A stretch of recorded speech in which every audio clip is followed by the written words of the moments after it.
Live from Lagos, Nigeria, this is News Central. I'm Felicity Ezewike. The top stories tonight.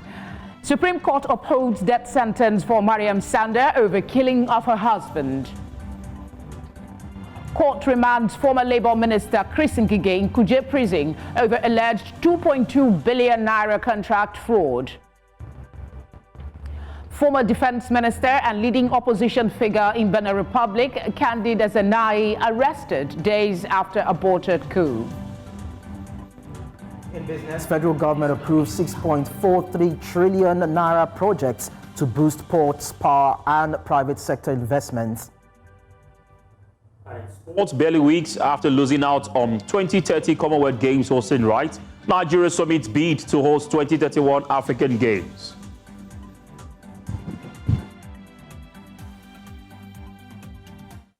Now.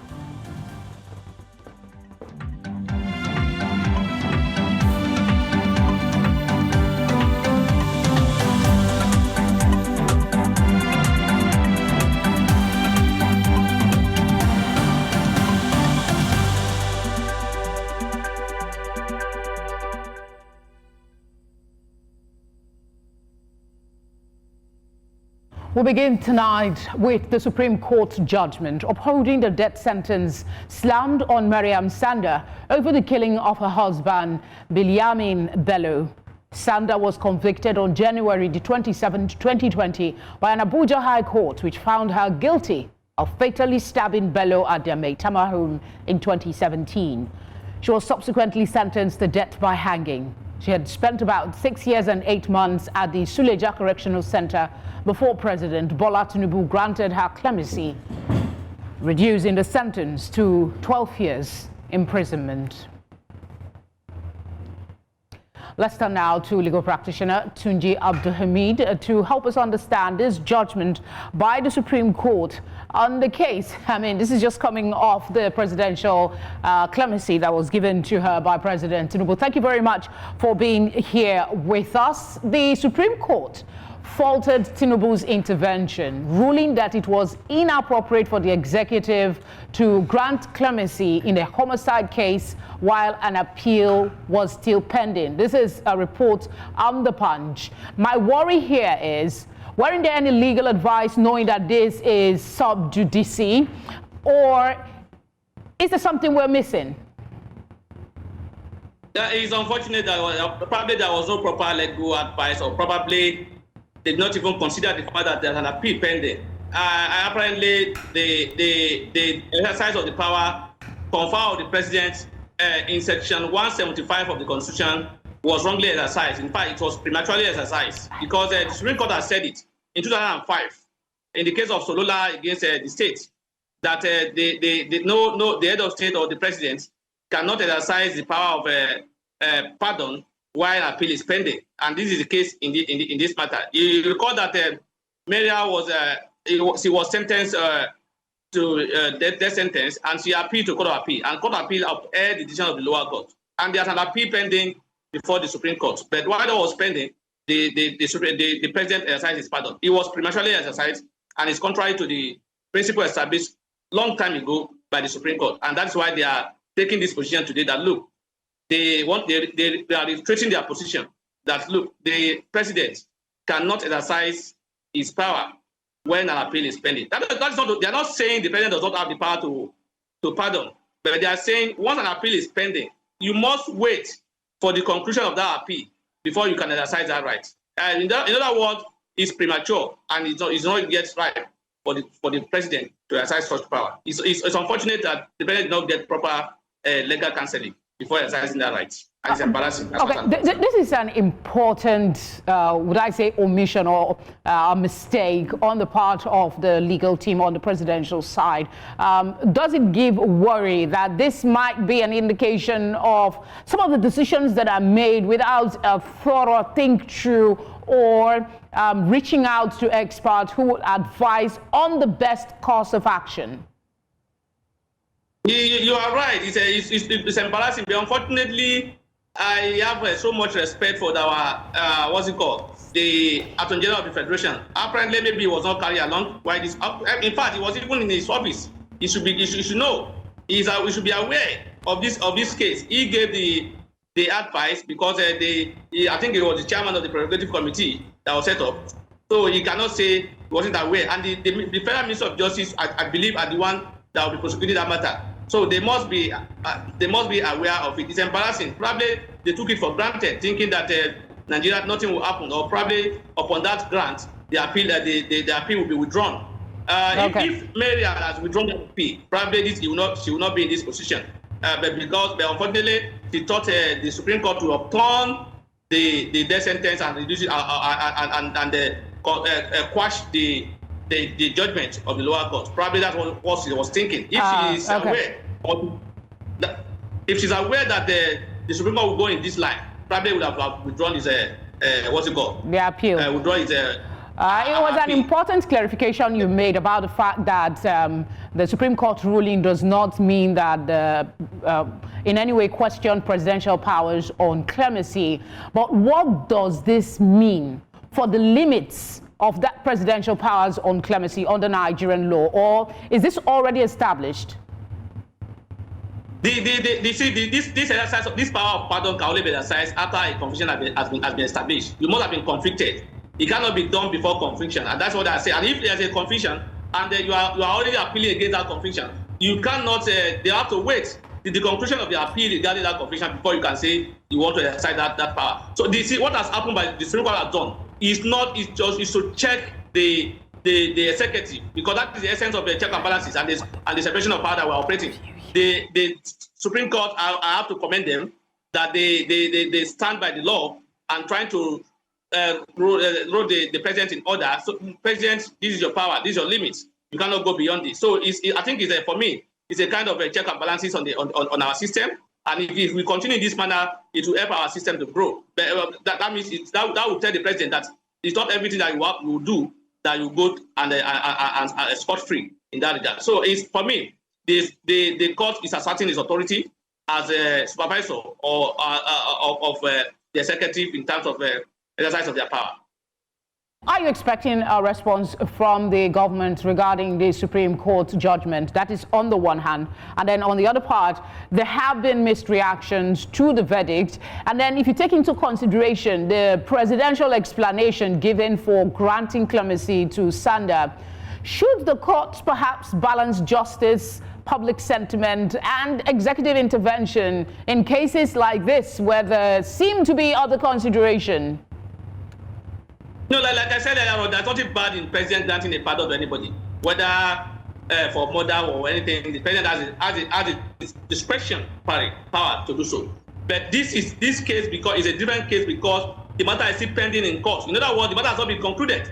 You can only grant pardon to a case that has been concluded. You cannot grant a pardon to a case that has been concluded. Tunji, I was actually asking in terms of the court, perhaps consider public sentiment, or must it always be a strict interpretation of the laws regarding a case? The public sentiment does not play any role in courts. They don't deal to public sentiment. They decide cases based on fact before them and based on principle of laws. So sentiment does not hold water in court, and that was why the court said the exercise of the power by the president cannot hold any water in this regard, because it's been said, like I said, as far as back as 2005, there's a case, Solola against the state. It was stated in that regard by the Supreme Court that you cannot exercise that power. So it is good that they are restricting that position, and it's good that the president will know his authority. It's unfortunate that he was not properly advised, and I think maybe I will not say it's an oversight. Probably they took everybody for granted, thinking nothing will happen. This is Nigeria, we can do it, and it will go. Probably that is the case. The reaction of the Nigerians is the reason why the president even reduced it to 12 years. Otherwise, it will have been complete pardon.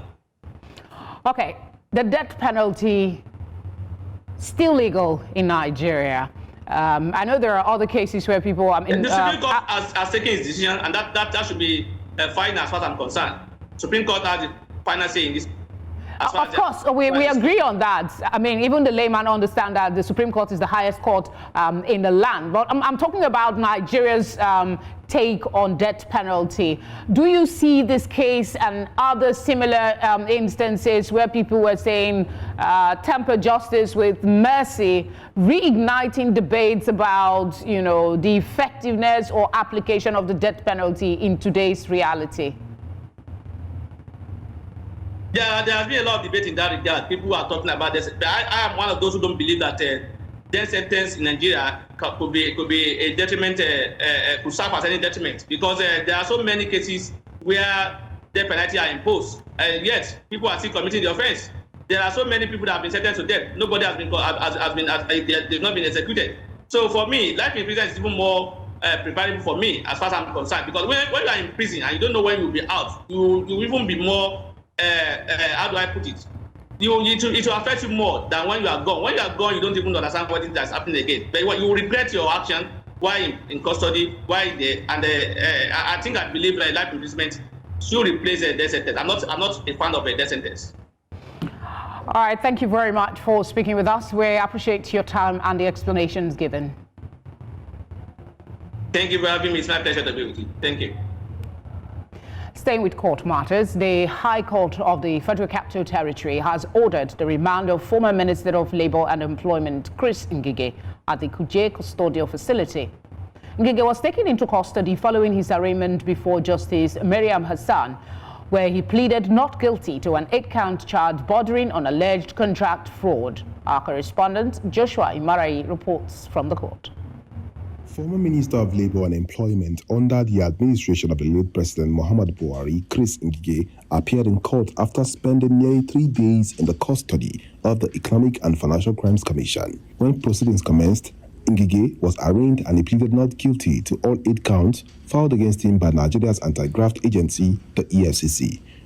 In an oral bail application, counsel to Ngige and Senior Advocate of Nigeria, Patrick Ukweto, urged the court to grant the former minister bail to enable him attend to his health challenges. What we asked the court wasn't for him to go home.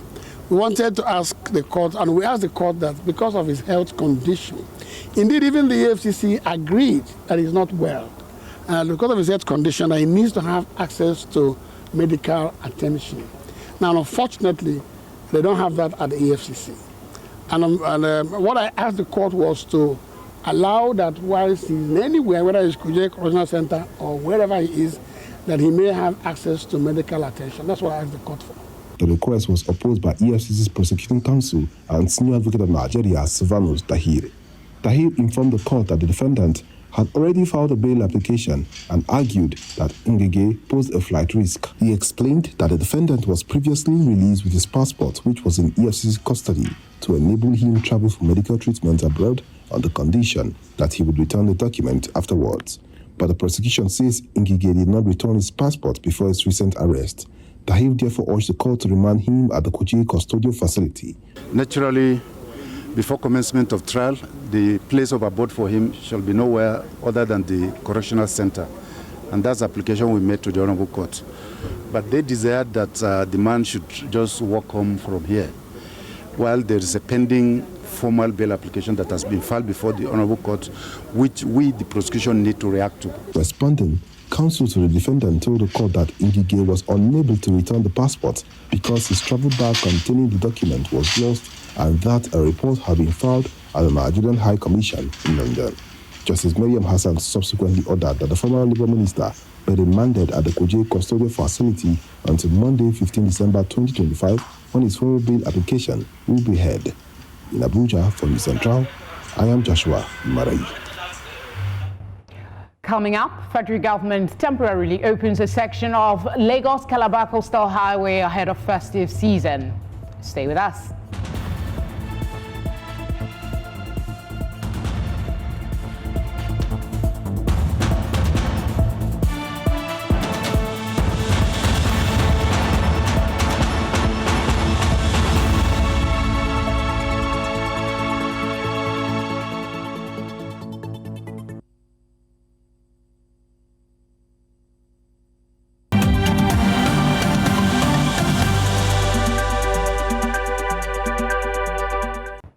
Thank you for staying with us. You're watching Tonight on News Central. A reminder of our top stories.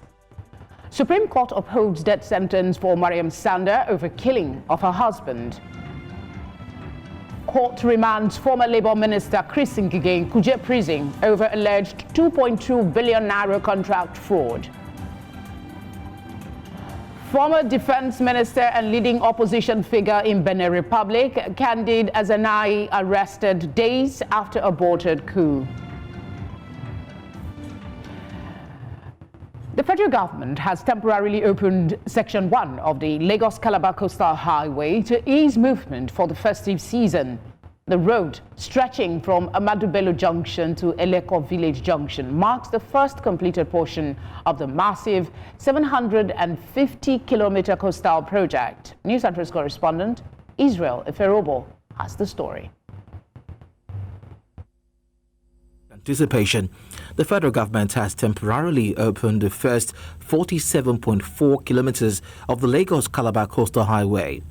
The section, awarded to high-tech construction at over 1 trillion naira, features a rigid dual carriageway, drainage systems, median barriers, street lighting and utility relocation. Lagos-Calabar Coastal Highway, passing through 9 coastal states, is one of the 4 legacy projects of Mr. President.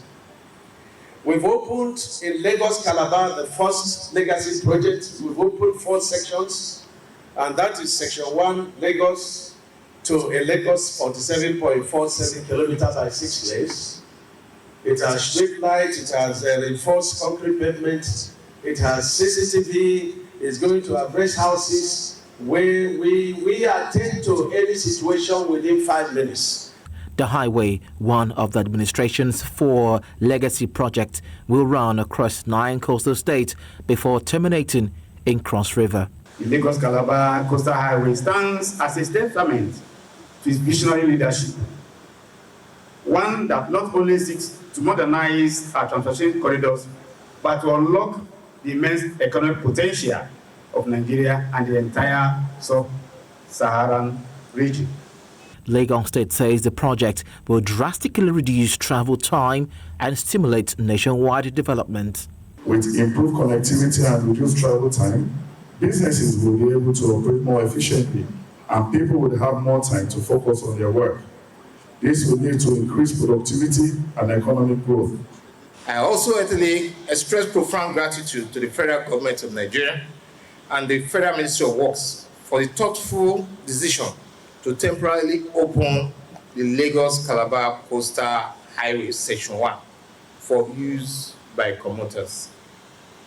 This transformational road project represents a significant milestone in our national development. Once the road is open, the motorists should exercise a little bit of caution, and then they should not speed on the road due to the fact that we need to secure everybody on the site, from the workers to the stakeholders and everybody around the premises. For now, motorists can enjoy easier movement during the festive rush, while the government pushes ahead with what it calls a transformative national infrastructure project. In Lagos, for News Central, Israel Iferobo. The Lagos State Police Command says it has uncovered a fake pharmaceutical operation in the Ojo area of the state. The discovery was made on Wednesday during an enforcement operation personally led by the Commissioner of Police. News Center's Victor Mbadike has more. What looked like just another quiet residential street in Ojo turned out to be the cover for a dangerous operation. So you can see what we discovered here. Police uncovered a full-scale counterfeit drug factory producing and distributing harmful pharmaceuticals to unsuspecting consumers. Okay. From fake malaria medications to contaminated syringes. See, all these are manufactured in this building. In fact, the last floor of the building is turned to where all these products are being produced illegally, which are, like I said, they are not injurious to the health of all Nigerians that may have the opportunity, disadvantage rather, to have consumed this product. This is done this way and sealed this way. And this machine are used to counterfeit this drug. Equally, this machine are equally used to change the date of expired drugs that are now converted to medicine for people to use. So we want to send a note of warning to all Nigerians to be very careful and wary where they are buying drugs across the counter. The police alleged that a man known only as Ebuka is the mastermind, using the property as a distribution hub. Because I cannot pass everything I have. It's quite unfortunate. The Ebuka was said to have big stores on some location in Lagos, which I will not mention for the purpose of exposing that area. We are very sure we are going to pick him up in a little time and ensure that all those who facilitate the commission of the offense and all those who participated in the commission of the offense, and equally those who ensure that this offender continue to perpetrate this act are all apprehended and prosecuted. Police said the crackdown is part of a wider effort to dismantle counterfeit drug networks across Lagos and safeguard the health of residents. And to reinforce its message, the Lagos State Police staged a show of force across the city. We are doing this to ensure that Lagos residents and visitors to the city have the confidence to know that everything is peaceful in Lagos and they can go about their lawful businesses and other means of livelihood without fear or apprehension. For the police, this display demonstrates its determination to not only dismantle crime networks, but also to ensure the safety of residents, particularly during this Yuletide season. In Lagos for News Central, Victor Badike.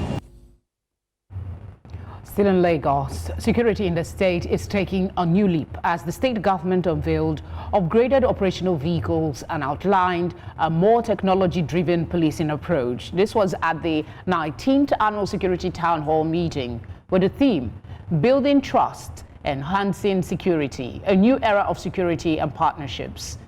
The governor also unveiled a fleet of new operational vehicles, reinforcing the state's commitment to mobility, rapid response, and smarter policing.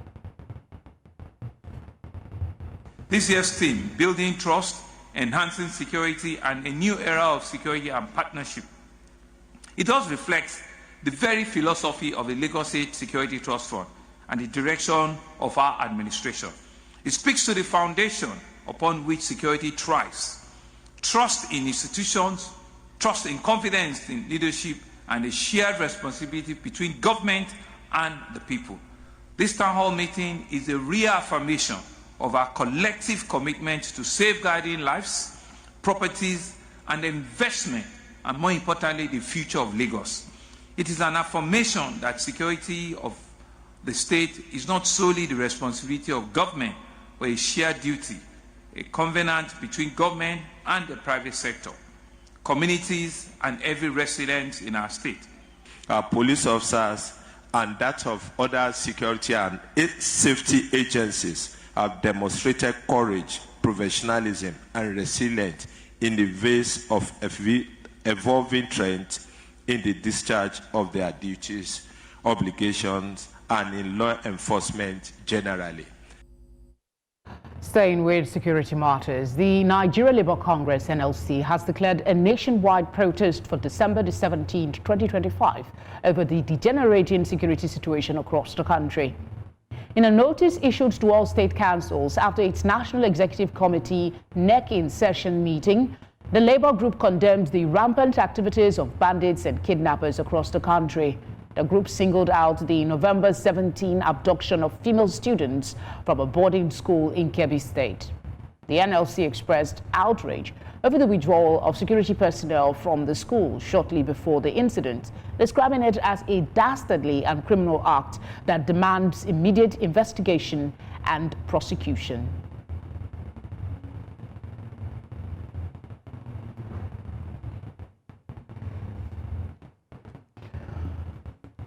The Bayelsa State government has confirmed the death of Deputy Governor Senator Lawrence Irujakpo, who collapsed in his office on Thursday afternoon. He was rushed to the Federal Medical Center in Yenagua, where he was later confirmed dead. The government described his passing as one that came with deep regret and profound shock. In response to the loss, Governor Doyediri declared 3 days of statewide mourning in honor of the late Deputy Governor, with flags ordered to fly at half-mast.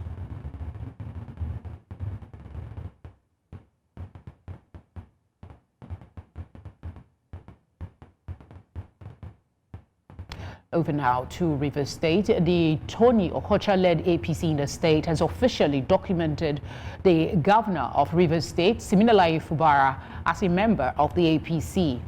Okocha, during a courtesy visit to Fubara at the Rivers State Government House, where he presented a membership card to the governor, said he was mandated by the party's national chairman, noting that the governor's entry into the APC opens a new chapter for unity among political leaders in Rivers State. Chairman of the APC and his entourage has come to visit Honorable Chidike again. I want to assure you that we will do everything to keep APC as the main and active progressive party in Rivers State. It is my responsibility from this minute to ensure that the party is properly taken care of. Every need of the ESCO, every need of the party in the state becomes my responsibility. As your servant here, when he is at board and the chairman of the party in the state. Still ahead tonight, Nobel Peace Laureate Naguez Mohammadi arrested in Iran. We will tell you why after this time out.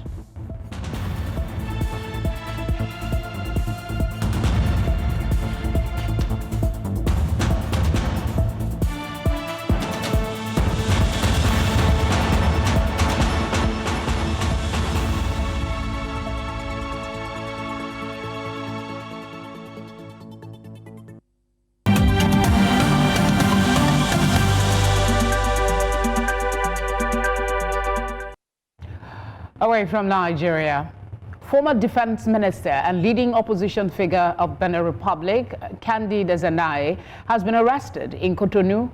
It remains unclear whether his detention is connected to Sunday's foiled coup attempt, as authorities have not released the list of suspects. Ezanaye had earlier condemned the coup in a Facebook post while warning against what he called attempts to exploit the crisis to silence discerning political voices. Police have not disclosed where he is being held. A close associate confirmed the detention but said they have no information on the motive, noting that Ezanaye has long been a key critic of President Patrice Talon after breaking away from his camp in 2016. Now, supporters of 2023 Nobel Peace Prize laureate Naguez Mohammadi says she has been arrested while attending a memorial ceremony in the northeastern Iranian city of Mashhad. The Naguez Foundation said on Friday that Mohammadi was arrested during an event honoring a human rights lawyer who recently died in unclear circumstances. Iranian authorities have not commented on her reported detention, and it remains uncertain whether she will be returned to prison to complete a previous sentence. The arrest comes amid broader clampdown on activists and civil society figures as Iran faces sanctions, economic pressures, and heightened regional tensions. The United States has announced sanctions on 3 nephews by marriage of Venezuelan President Nicolas Maduro and 6 Venezuela-flagged oil tankers and shipping firms linked to them amid ongoing political conflict between Washington and Caracas.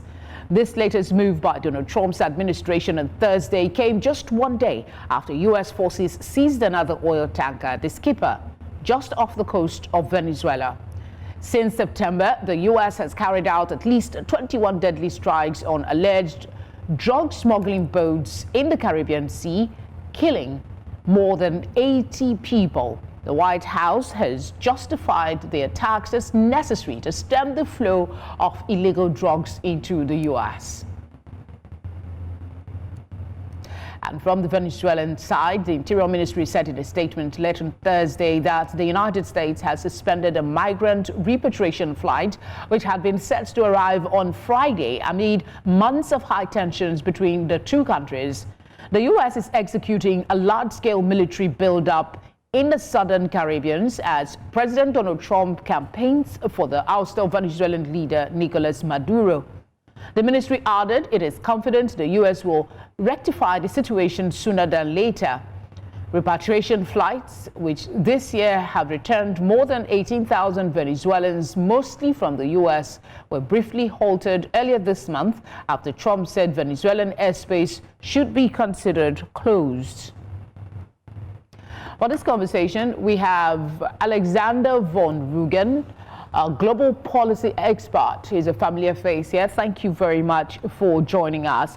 Maduro's simple explanation is that Washington wants to grab their vast oil reserve. Is this the case, actually, considering all that is known about the situation between the country and the U.S.?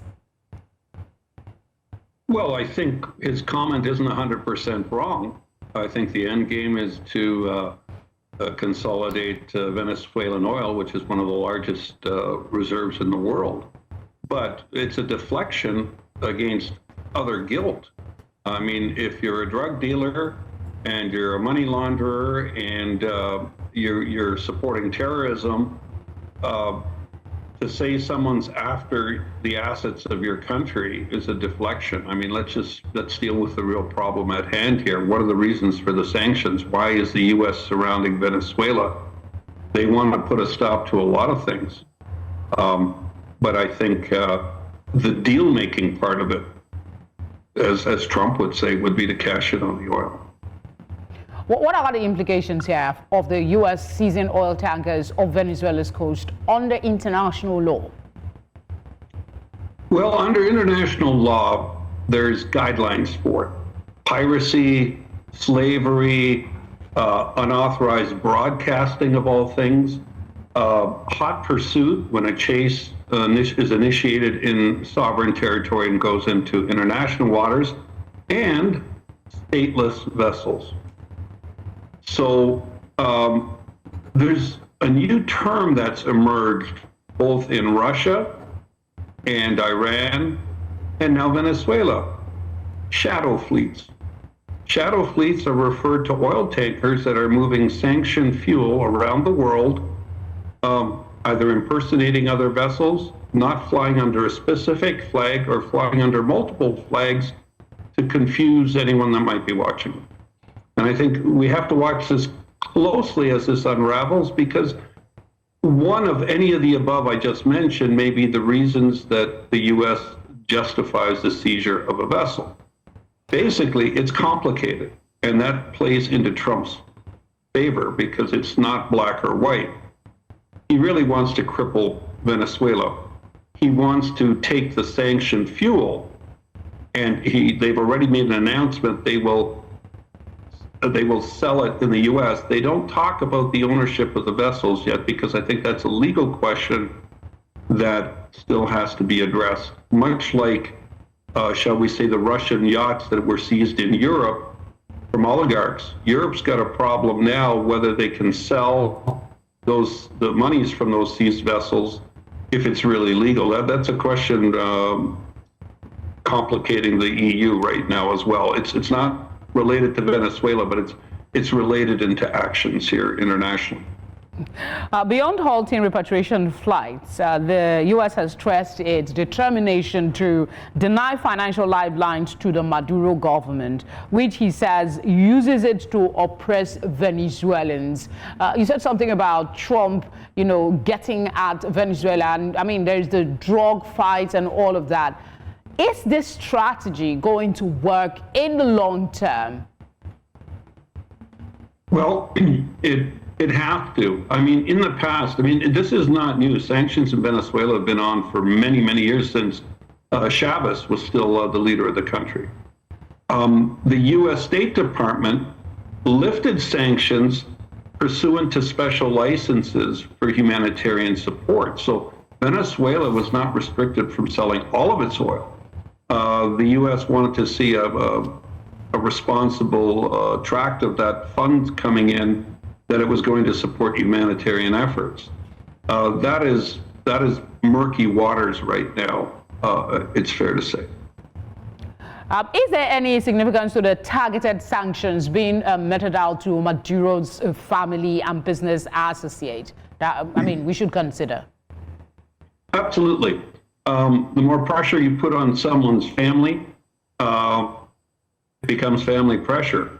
Ironically, the nephews that are mentioned in the sanctions were released on a prisoner swap from the U.S. in 2022 for drug dealing. That is kind of ironic that their names reappear here and there's a denial that the regime is behind drug trafficking.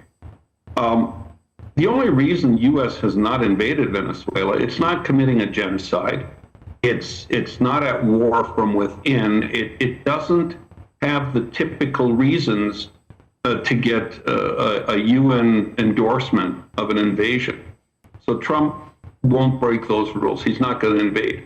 He's pulling the terrorism and the narco-terrorism card, and he's dealing with it effectively. 87 people have died, 20-odd ships have been blown out of the water. All right. Has it stopped the flow of drugs? No. I guess we'll see what happens in the coming days. Thank you very much, as always, Alex, for being here with us. My pleasure, as always. Thank you. Tonight returns with business, sports, and entertainment news. Stay with us.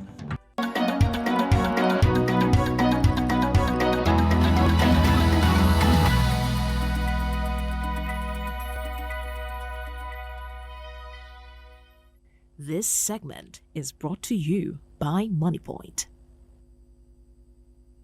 Talking business now, the Federal Executive Council has approved 3 major public-private partnership projects worth over 6.4 trillion naira, marking a major boost for private sector-led infrastructure development, of course, on the President Bola Tinubu's renewed hope agenda. Now, this is according to Infrastructure Concession Regulatory Commission DG, that is Jobson Ewalefo. The new approvals include the $2.27 billion Bakassi Deep Sea Port, $1.14 billion Port of Ondo Deep Sea Port, and $878 million Katina Ala 460 megawatt hydropower plant, all to be fully financed and operated by private investors.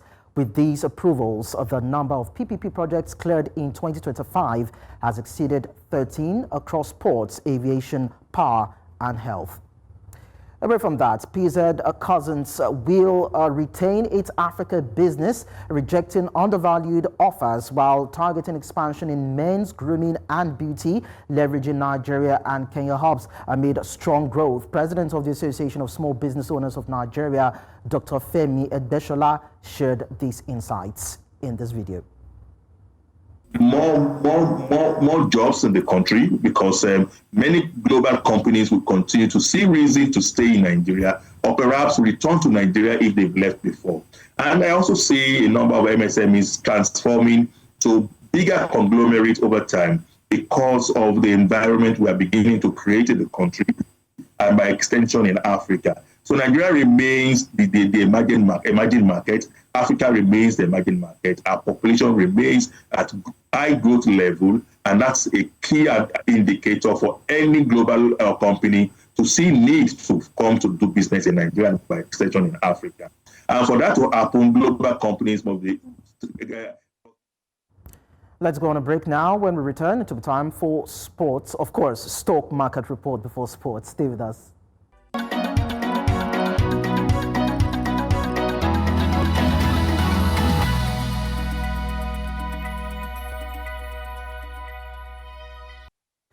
So let's look at the equities markets. The market continued its upward momentum as the all-share index closed at 149,433.25 points, advancing about 1%. Market capitalization also improved, settling at around 95.26 trillion naira, reflecting a generally positive session despite mixed movements. Now we look at sectoral performance, starting with the banking sector that actually slipped 0.54% with mild pullbacks in names like Access Core, and we see that insurance gained 0.51%. Select counters such as custodian attracted buying interest. Also, oil and gas dipped 0.09% in terms of its performance, driven by slight weakness in Owando, and we see consumer goods rise 1.53%, supported by renewed demand for stocks like Niger breweries. Finally, industrial goods, marginally 0.01%,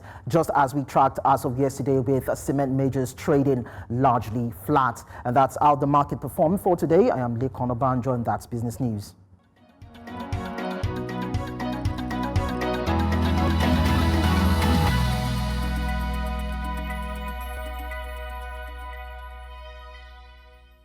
This segment is brought to you by MoneyPoint.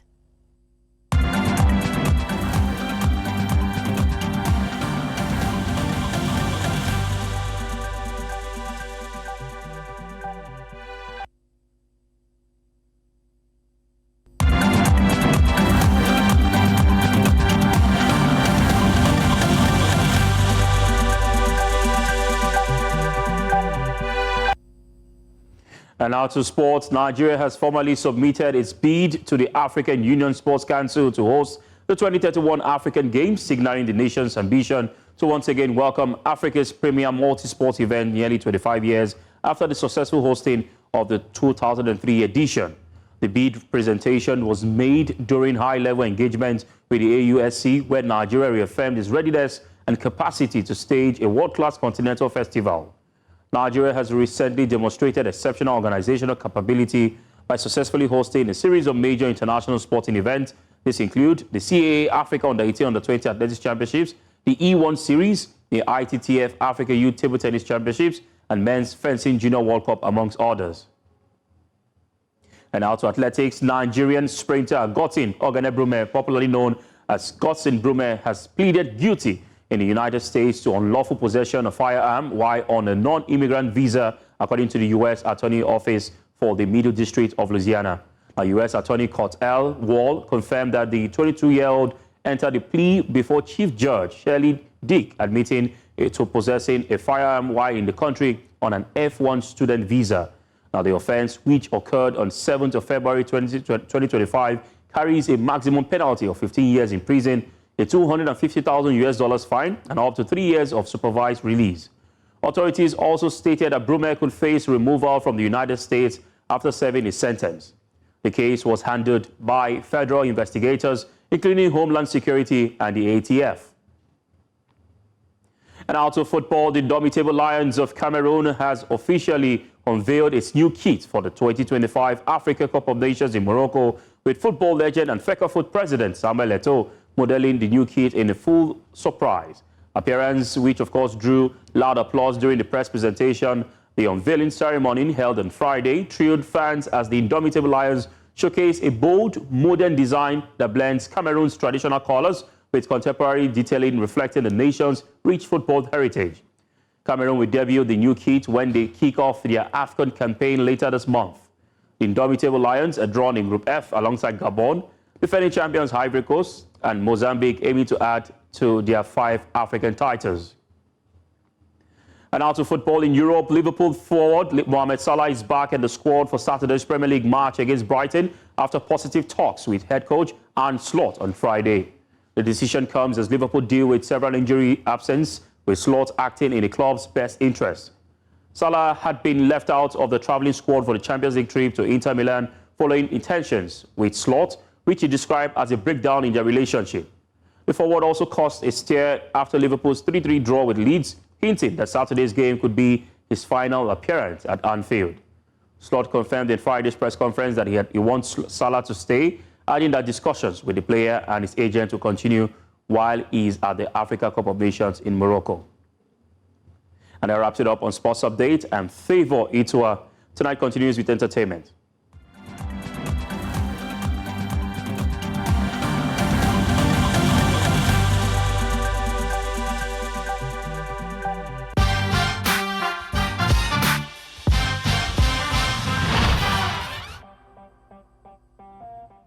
Tonight in the world of entertainment, the Actors Guild of Nigeria, AGN, has issued a detailed explanation for the tragic car accident involving its newly elected president, Abubakar Yakubu, confirming that a mechanical brake failure was the primary cause of the crash in Surulere, Lagos on Tuesday, December 9. According to a statement released by the outgoing AGN president, Emeka Rollas, Yakubu's vehicle suddenly lost braking capability, resulting in a collision that claimed the life of a young child and left the child's mother injured.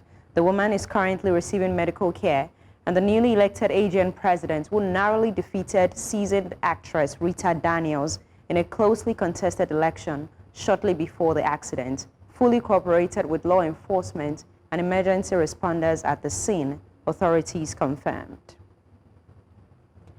Now moving on, British rapper turned actor Gets will not return for Supercell Season 2 after pleading guilty to charges related to a fatal hit-and-run crash in East London. The artist, whose real name is Justin Jude Clark Samuel, appeared at London's Central Criminal Court on December 8, where he admitted to causing death by dangerous driving, and the offenses were linked to the October 18 incident.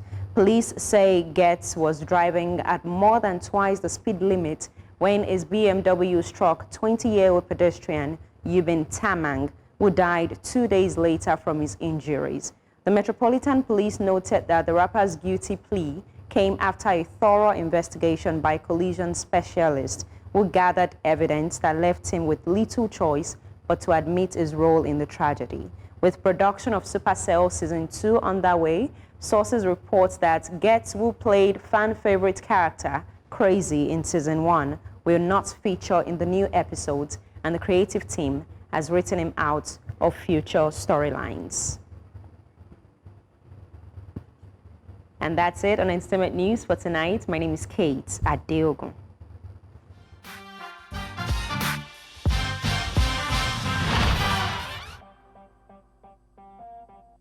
And that's all the news we have for you tonight.